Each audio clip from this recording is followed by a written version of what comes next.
नमस्कार। हम हैं आदित्य और सौम्या। और आपका स्वागत है घटना चक्र के इस नए और ज्ञानवर्धक सफर में। नमस्कार। आज का हमारा विषय है ज्वार भाटा, टाइड्स।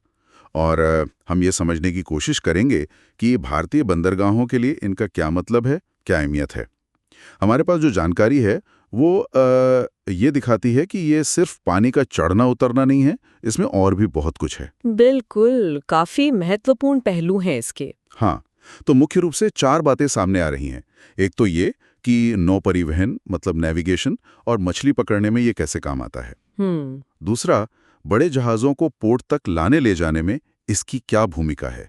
फिर ये बंदरगाहों में गाद जमने से कैसे रोकता है। अच्छा, सिल्टिंग वाला मुद्दा। हाँ, और आखिर में कांडला और डायमंड हार्बर जैसे जो पोर्ट्स हैं उन्हें टाइडल पोर्ट्स क्यों कहते हैं। तो चलिए इसी पर बात करते हैं। हाँ, शुरू करते हैं। तो पहली बात, जैसे आपने कहा, नौ परिवहन और मछली पकड़ना। देखिए, ज्वार भाटा क्या करता है, वो पानी के लेवल और उसके बहाव में एक रेगुलर बदलाव लाता है। हर रोज, है ना? हाँ, लगभग हर 12 घंटे 25 मिनट में ये पूरा चक्र होता है और इसका सीधा असर मछलियों की मूवमेंट पर पड़ता है।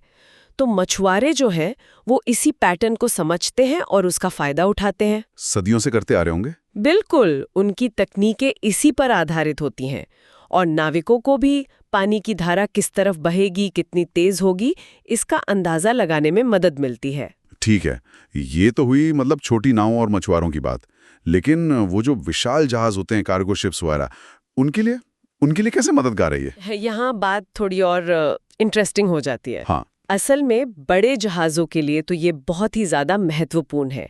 जब हाई टाइड होता है, मतलब उच्च ज्वार, तो पानी का लेवल पोर्ट्स में और नदियों के मुहानों पर काफ़ी बढ़ जाता है। तो गहरा हो जाता है पानी। हाँ, गहरा हो जाता है और इसी बढ़ी हुई गहराई का फायदा उठाकर वो बड़े बड़े जहाज जैसे माल ढोने वाले या क्रूज लाइनर्स, जिन्हें ज़्यादा ड्राफ्ट मतलब ज़्यादा गहरे पानी की ज़रूरत होती है, वो सेफली पोर्ट के अंदर आ सकते हैं या बाहर जा सकते हैं।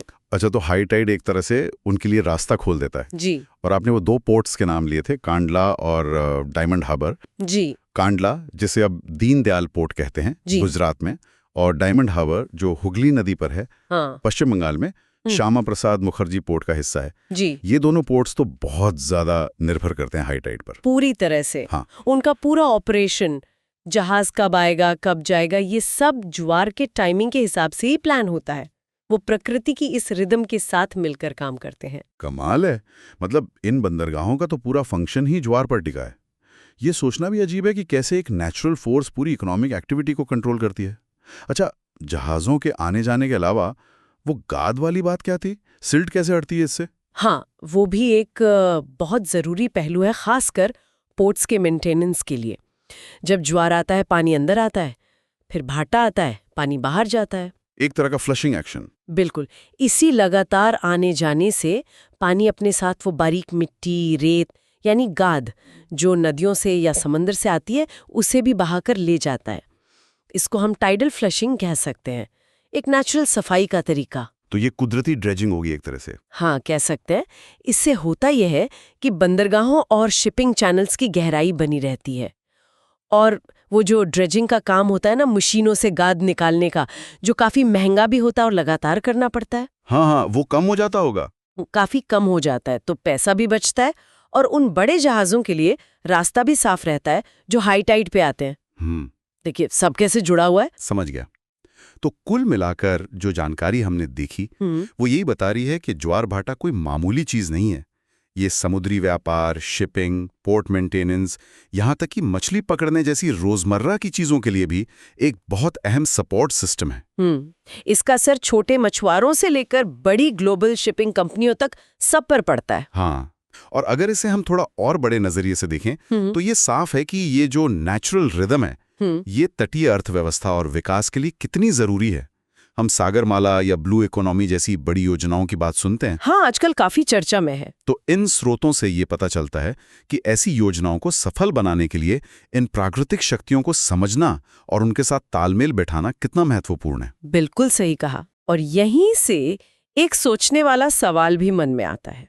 हम ये तो समझ गए कि बंदरगाह, शिपिंग और एनर्जी जैसे खंभात की खाड़ी में टाइडल एनर्जी प्लांट की बात होती है, में ज्वार भाटा कैसे काम आता है।